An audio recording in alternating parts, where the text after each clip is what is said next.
Hello, everyone. Let's have more news about the Miami Heat. But first, don't forget to subscribe to the channel and leave a like.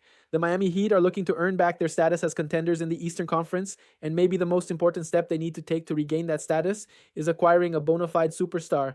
While the Heat did make the 2025 NBA playoffs, they were swept in the opening round, and nobody on the Heat played like a consistent number one scoring option in their series against the Cleveland Cavaliers. Guard Tyler Herro averaged a team high 17.8 points per game, but shot just 41.5% from the field and 31.0% from three-point range.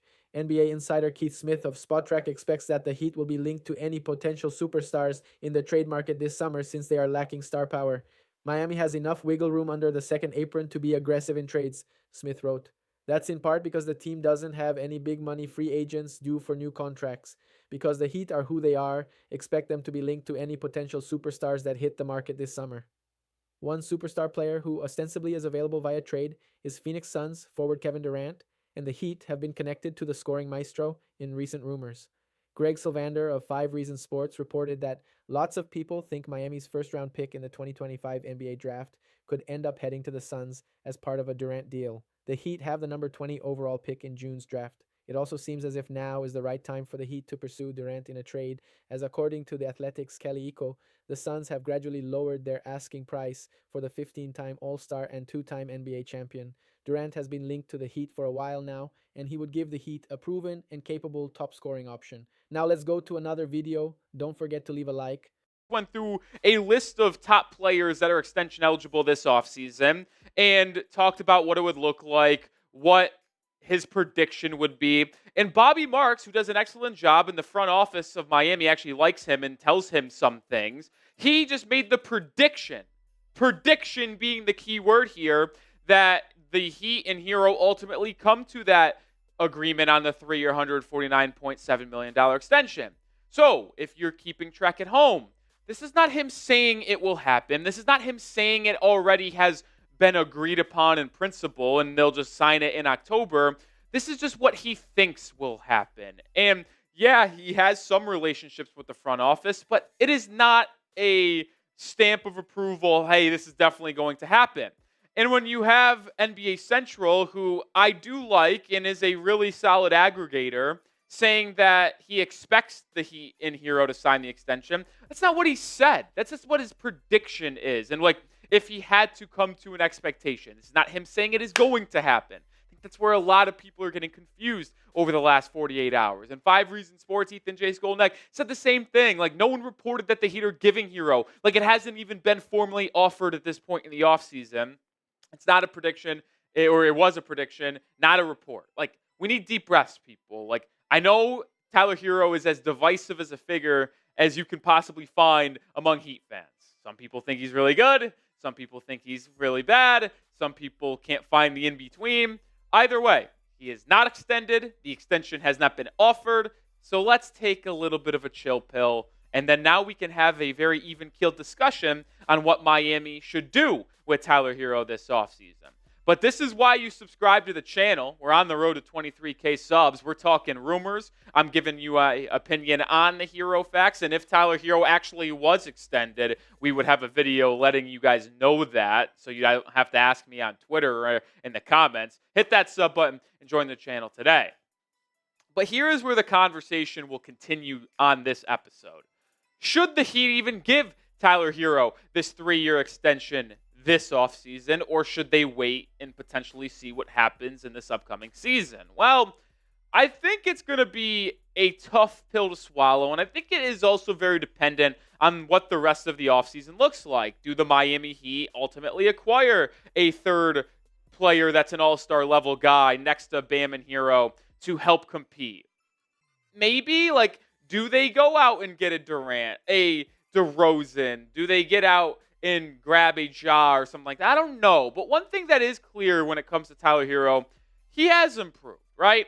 You see the numbers. He's been a consistent 20-point-per-game scorer over the last 4 seasons, took that leap this season, which is why he was an all-star in terms of his efficiency from beyond the arc, from the field. And another key part here is those games played. He played more than 65 games. He was in 77 which was something that Pat Riley challenged him to do last offseason. We referenced this press conference a lot, but he called out Tyler Herro. He called out Jimmy Butler, both not being able to play more than 60 games in that 2023-24 season. And obviously, there was the infamous, if you're not on the court playing, you should shut up. Herro responded, played his best basketball in his career, played in 77 games, first-time All-Star, and his direction and his trajectory is in a very good way right now.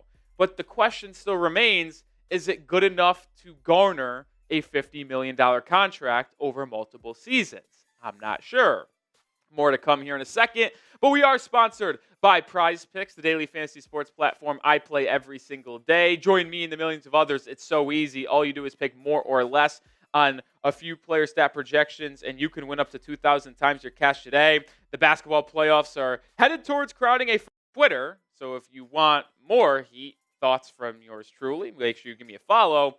But this is the first time I'm declaring it on YouTube. I am very firm on this. I am not giving Tyler Herro the 3-year, $149.7 million extension this offseason. I have a couple key reasons why. Reason number one, he has still not proven that he can be a lead guy on a winning team, and he hasn't even been able to prove that he could be an efficient and impactful playoff performer. Now, good for Tyler for being in the NBA playoffs every single year of his career. He's been in the league 6 years. He's played in 6 playoff games at least. So when you look at his career, it's not pretty. It just isn't. Now, you could actually say his best playoff performance was when he was a rookie in the bubble, when he helped the Heat get to the finals, averaging 16 points a game off the bench. Obviously had that unbelievable series in the conference finals against the Celtics, that unbelievable 37-point performance in Game 4, where he just was hitting step back after step back after step back. Well, that was the peak of his playoff career. Came back the next season in that series against Milwaukee. They got embarrassed, and he was atrocious. Then he wins 6th Man of the Year in 21-22, but has one of the worst playoff runs I've ever seen. And if he just was average in the playoffs, well, the Heat probably beat the Celtics in the conference finals and are playing the Warriors for an NBA championship in that 2022 NBA finals. I mean, those numbers are atrocious. Then he gets hurt in 22-23 as the Heat make their run to the finals as the 8th seed. Gets hurt in the first game of the playoffs in the first half after putting together a really good first 24 minutes. And then the last 2 years. One series, hasn't been good, hasn't been efficient. He needs to prove he can do it. He just has been unable to make the statement that he is a playoff riser. We often look around the league. Who is a playoff dropper? Who is a playoff riser? One of the biggest playoff risers in recent memories has been Andrew Nembhard, the combo guard that complements Tyrese Halliburton. He rises every postseason. Tyler Herro has consistently dipped in the playoffs. And you can't have a guy that is top 2 on your team and one of your leading dudes be a consistent playoff dropper, making $50 million per season and win a title. That just isn't how it works. So that is a major concern and red flag for me. Reason number 2, I truly do believe Herro is not a $50 million player in the NBA, at least to this point. If he is somehow able to come back next season, make the All-Star team again, flirt with an All-NBA appearance, and have the Heat not in the play-in, but in the actual playoffs, top 6, and maybe even win a playoff series as a top 2, 3 guy on a squad, well, maybe we could have a different conversation. But that's also waiting a year to see if he can prove it again, which is why, to this point, I am not paying him this offseason. But let's do some other math as well here. That contract projection, he's making $49.9 million in an annual average value over the 3 seasons in that extension. Well, if you continue to give the max salary cap projection to the NBA year after year, the salary cap in 27-28, when the first year of the Herro extension would kick in, would be $187 million.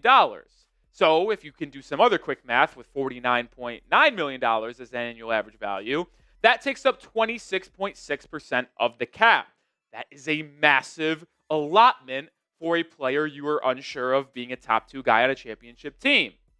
Then you factor in Bam Adebayo has a much larger contract than Tyler Herro because he's been on the All-NBA defensive team. He's been an All-NBA type of player, a consistent multi-time All-Star. Here, his extension and his current contract in 27-28 is $55.1 million. Well, that's 29.4% of the salary cap. So then when you combine it and you think really hard about it, if you combine Herro and Bam's potential extension and contract value in 27-28, those two would combine for 56% of your salary cap. Now, that doesn't account for the first apron and the luxury tax. That's just purely salary cap. But the point still remains. Bam Adebayo and Herro have not proven the ability to be your 1 and 2 duo on a team that could even win a playoff series. Just one playoff series. So are you okay with them combining for 56% of your salary cap? Probably not, which is why I'll ask you this. Can Bam and Herro be your two best players on a team that competes for an NBA championship? I believe the answer is a pretty firm no, but you can let me know your thoughts down in the comments right now. Obviously, I just say no, they can't. And in today's CBA, where the second apron is so punitive and it's just harder to build a quote-unquote super team, and I think we are heading towards an NBA that is predicated on duos with some $20 million, $15 million, $10 million contracts to support them. I think you're going to have two max guys on a roster and then filled out with guys making $20 to $25 million. That's where we're heading. That's what the new CBA is going towards. So if you give Herro and Bam max extensions, you're saying, well, those two are your lead guys. And I just don't think you'd be able to acquire a third star that makes max money. And I also don't believe that those two can lead you to a title, at least what we've seen right now. So I want to take a look now at some other contracts in the NBA to where I think Tyler Herro should live rather than getting the max $50 million per season he would get right now if that's what he is going for. Well, here's a key player. How about OG Anunoby, who signed before this past season a 5-year, $212.5 million contract with the Knicks in free agency. You see the annual average value increase by about $3 million over 5 seasons with the player option in 28-29. I think this is exactly where Tyler Herro should live. It feels right to me. And is Tyler Herro better than OG Anunoby? Like, would you rather have Herro as your second or third lead guy? Probably. But you see how impactful OG is in the postseason, giving you 18, 16 points a game, playing all-NBA caliber defense on guards, on wings, on big men. Like, OG is super, super versatile and impactful to winning basketball. And I don't think it's disrespectful whatsoever to say, based off what we've seen so far in Tyler Herro's career, that he should be making that same range of money in between $38 and $45 million rather than a max $49, $50 million contract. I don't think that's disrespectful at all. And there's another contract that I would like to show. It's the one that the Raptors gave to Brandon Ingram after acquiring him at the NBA trade deadline. It was a 3-year contract where he gets $38.1 million, $40 million, and then $41.9 million over that 3-year deal. That just simply needs to be Tyler Herro's price range. I'm sorry. If the Heat want to compete for an NBA championship, Bam Adebayo is already on that max contract. He deserves it because he is just a more consistent winning piece due to his two-way ability on defense and offense. Herro, at this point, is not a consistent playoff offensive performer, and he is a hunted target on the defensive end of the floor. If you want a title team to be in Miami with Herro and Bam, you need a number one guy and then Herro and Bam to complement them. But you can't have that if Herro and Bam are both on max contract extensions. So if Herro is truly about winning, which I know it's hard for him to take a $10 million discount, he needs to be making around $40 to $44 million per season. That's his price range. Bam at 50 to low 50, Herro at low 40s, and then a potential another lead guy making a max $50, $55 million contract. That's just simply is the pathway to success for Miami if you want Herro and Bam to be on the roster for a title contending team. So to me, those contracts of Brandon Ingram and OG Anunoby, who are absolutely in the tier of players that Herro are in right now, in my opinion, that's the blueprint, man. It really, really is. All right, And so far in our draft series, I've discussed Liam McNeely, Rashir Fleming, Noah Asenge, Will Riley, Nick Clifford, Walter Clayton Jr., Cedric Howard, Nolan Traore, Ben Sahav, Jace Richardson, and now Carter Bryant, because so many people wanted me to talk about him. So shout out to all the people that recommended I look into him. I greatly appreciate it. And if you are new here, make sure to subscribe, because your support means a lot to me, and drop some of your comments down below of who you want to see me talk about next. Now, regarding Carter Bryant, I was really hesitant on making this video because I feared that I would fall in love with him as a prospect just for him to not be available when the Miami Heat pick at number 20. Because as I started scouring different mock drafts, I saw CBS and Bleacher Report have him mocked at 19. The Ringer and Yahoo had him mocked at number 10. Tankathon had him mocked at number 14. But there was one saving grace that gives me hope of a potential Carter Bryant slide, and that was NBADraft.net, who, I'll admit, historically has had some pretty crazy mock drafts. They tend to be the most different from everybody else, but they did have Carter Bryant going 6 spots after the Miami Heat are selected a pick at number 26. And I really like Bryant. I mean, even in that name, when I think of Bryant in NBA history, of course you think of one of the greatest players ever. In the corner, Bryant, another 3. Oh my goodness. Okay, I only made that joke because I had to shout out Thomas Bryant for his Game 6 performance. But that being said, if Thomas Bryant is helping lead the Indiana Pacers to an NBA Finals, then next year, the Miami Heat definitely have a chance to get there, especially if they draft a guy who I believe is ready to play right now, like Carter Bryant, because his NBA measurables at the official combine came in pretty good. He measured a little bit over 6'6", but he had a nearly 7-foot wingspan. He was 214 pounds and actually had the 4th highest max vertical leap at 39.5 inches. So it's pretty close to my vert as well. But he's only 19 years old, so he still does have some room to grow. But at 19 years old, 19 years old, where he was at a freshman at Arizona, the numbers really won't jump out at you. I mean, if you were just a box score watcher, or like me, you started your research by looking at the numbers, I was a bit confused why he was mocked so high. He only averaged about 6.5 points per game, 4 rebounds, and an assist on 46% shooting from the field and 37% from 3 on just under 3 attempts. So really not a huge sample size in general, not even with games played or minutes, I guess. Played 37 games, only started 5 of them, only played 19 minutes a night. Now, it was kind of a stacked Arizona team. They did go 3 games into the tournament before eventually losing to Duke. I think Arizona was a 4 seed. So they were a good team. But then as I did some more research regarding Carter Bryant, I realized that he was mocked so much higher than his numbers look because of his athleticism and the defensive potential associated with it, because he is a guy that initially, before March Madness and stuff, was mocked in the late 20s, but he has been one of the highest risers since the combine, where everybody really got to look at his physical tools. Kind of the opposite of Jace Richardson, the guy that we discussed in our last draft video. He was mocked a lot higher initially, but then he came in at about 6 feet once the combine measurements came in. He was a lot shorter than people thought, so his draft stock kind of dropped, while Carter Bryant is on the opposite end. He's been one of the fastest risers. So there's potential that he could fall to the Heat, but at this point, it's not a guarantee. Just to give you some player comps of guys that I've seen to give you an idea of his play style, I saw Marcus Morris, Jeff Green, Trevor Ariza. Of course, all of those guys kind of fit the perennial 3-and-D mold. But then another comp that I saw that I really love and I think could be Carter Bryant's ceiling is Aaron Gordon.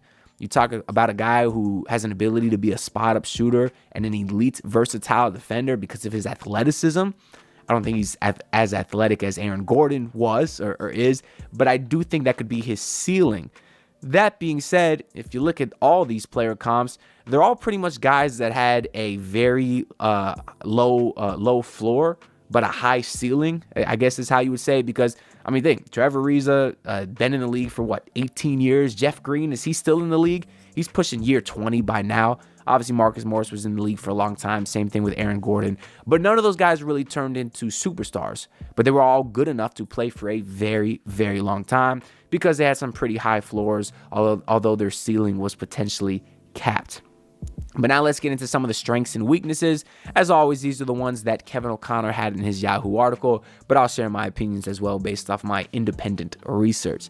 The first strength that they list is cutting, and really just in general, his ability to move without the ball. It mentions how he's always looking for cutting opportunities. A lot of them he finishes with very powerful lobs, and then it also notes that he'll typically do whatever the team needs, whether it's setting a screen, staying active in the dunker spot, crashing the boards. These are all characteristics that I love for a guy coming in at the 20th pick in the draft to a team that already has some established guys like Herro, like Bam Adebayo.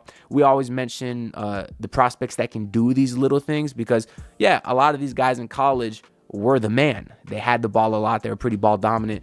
But coming into the Miami Heat, you're not going to be that guy. You are now a role player when you were previously a star in your whole life. And if you can't adjust by doing these little things, then I don't think you can succeed in the NBA. With Carter Bryant, you don't have to worry about that. Same thing with Jace Richardson, just to compare them two again. Obviously, Jace is a guard. They're not similar players. But he had the ball a lot at Michigan State, but he was also very, very good at doing the little things. So although I was concerned about his size, I do think he could thrive as a role player in the NBA. And the same thing goes with Carter Bryant because he's able to do these little things. I think another Arizona great, Pelle Larsson. They both went to Arizona. You know, Carter Bryant, Kashad Johnson, Pelle Larsson. All of these guys really do the little things. And I think that's why we saw Pelle earn a lot of minutes last year, is because he was able to be productive without the ball. He had the high IQ to find the open spots on the court and make the right read and hustle hard, crashing boards, all these same things we just said for Carter Bryant. So that's the biggest benefits with him. You know, I know I spent quite a while just talking about his first strength, but truthfully, that's really all the strengths, at least at this moment. Well, I guess outside of defense, we'll talk about his defense next. For some reason, Kevin O'Connor listed his next strength as defensive upside. I don't really know why he said upside. I actually thought Carter Bryant was a pretty great defender as a rookie. His highlights on the defensive end kind of reminded me of what Ryan Dunn did at Virginia. I don't want to compare those two players because Bryant shot 37% from three in college. Ryan Dunn was like 20%. He was a much worse shooter. But defensively, the way they were able to use their wingspan and athleticism to just embarrass the hell out of guys was so fun to watch. Whether it was Carter Bryant letting guys blow past him so he could pin their shot against the glass, or whether it was him rotating across the lane to smack someone else's ball 10 rows into the stands. He's a very athletic defender and uses that athleticism to really shut people down. I'm not sure if he'll be as good of an on-ball defender, but I think he'll be a great off-ball defender because of his IQ to rotate and athleticism to get there quickly. You know, I think he can be a good on-ball defender as well, but just, you know, I want to continue to see his lateral quickness against NBA level guards. And maybe that's the reason why Kevin O'Connor said defensive upside, is because he didn't get to do a lot of it in college, I suppose. But when you have the tools that he has, I mean, a 7-foot wingspan, I mean, that's what Haywood Highsmith has. Haywood Highsmith is basically an inch shorter, same wingspan, and we see the level of defender that Haywood Highsmith is. He's excellent. Now you throw in 20 more inches of vertical because Haywood Highsmith is not athletic for shit, but you have Carter Bryant, who's this athletic freak. I think his defensive potential is really through the roof. And then the last strength that Kevin O'Connor lists is his spot-up shooting. Between his 3 conference playoff games and 3 tournament games before Arizona lost to Duke, he shot 45% from 3. If you want to just go based off his last stretch and really the most important games, the clutch games, you know, the playoff games, 45% from 3 on almost 4 attempts is very good. However, those numbers may be a bit fluky because I would be remiss to not note that he also shot 29% from 2 in those same 6 games. So I don't want to use that 6-game sample size to prop up his 3-point shooting and then neglect that he couldn't make a layup or mid-range shots. But either way, I mean, his sample size is all pretty small with this stuff. Even his free throw percentage as a freshman was just under 70%. He was at 69 nice percent, but it was only on 1.6 attempts. And if you're shooting less than 2 free throw attempts a game, the free throw percentages are... The Miami Heat should be all in on acquiring Kevin Durant after the Suns just lowered their asking price. Subscription required.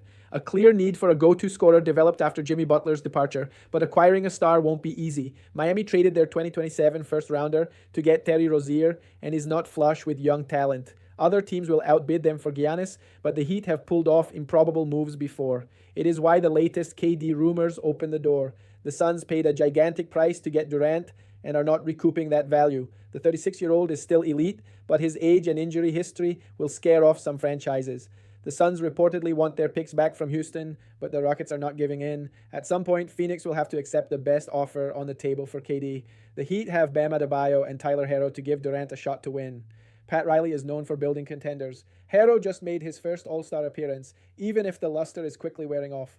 Miami would love to take advantage of a weak Eastern Conference by adding KD.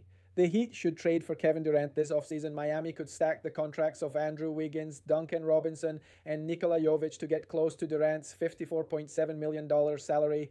This would likely be at least a 3-team deal to make the math work. The Heat would keep Herro and Adebayo and outbid the other suitors by offering Jovic and 3 first-round picks, including the 20th selection in the 2025 draft. Kel'el Ware may be the sticking point in getting a deal done. The Heat would love to keep the 21-year-old coming off an impressive rookie season, but if the draft pick package shrinks to include Ware, Miami should make it happen. Remember, being all in doesn't mean giving up every asset possible. And you, fan, what do you think about Kevin Durant's situation? Leave your opinion in the comments.